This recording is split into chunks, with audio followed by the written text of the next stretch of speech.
মুজদালিফায় খোলা আকাশের নিচে রাত্রি যাপনের জন্য মূলত একেবারে হজের যে মূল কাজ আরাফার ময়দান, সেই আরাফার ময়দান শেষ করেই সূর্যাস্তের সাথে সাথে কিন্তু হাজিরা এখানে এসে উপস্থিত হয়েছে।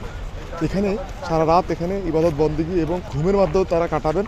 সময়ের সাথে সাথে এই যে মুজদালিফার যে অবস্থান সেটি কিন্তু একসময় আরও বেশি খোলা প্রান্তরের যেই অবস্থান ছিল সেটিকে এখন শুধুমাত্র নারী পুরুষের অবস্থানের কারণে এক ধরনের সীমানার প্রাচীরের মতো করে রাখা হয়েছে। সব মিলিয়ে বলা চলে যে এই মুজদালিফার মাঠের হাজিদের যে অবস্থান সেটা কিন্তু খুবই দৃষ্টিনন্দন, অর্থাৎ আল্লাহর সৌন্দর্যটা কি সেটা উপভোগ করার জন্য, আল্লাহর সন্তুষ্টি অর্জনের জন্য যে মানুষ কি করতে পারে তার উত্তম পরিচয় এই মুজদালিফার খোলা আকাশের নিচে রাত্রি যাপন।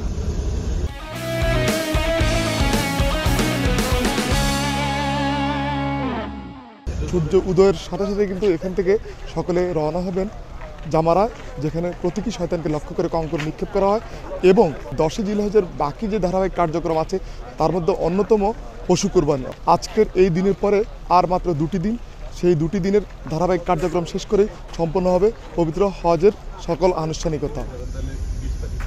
মুজদালিফা প্রান্তর থেকে আরিফুর রহমান, সময় সংবাদ।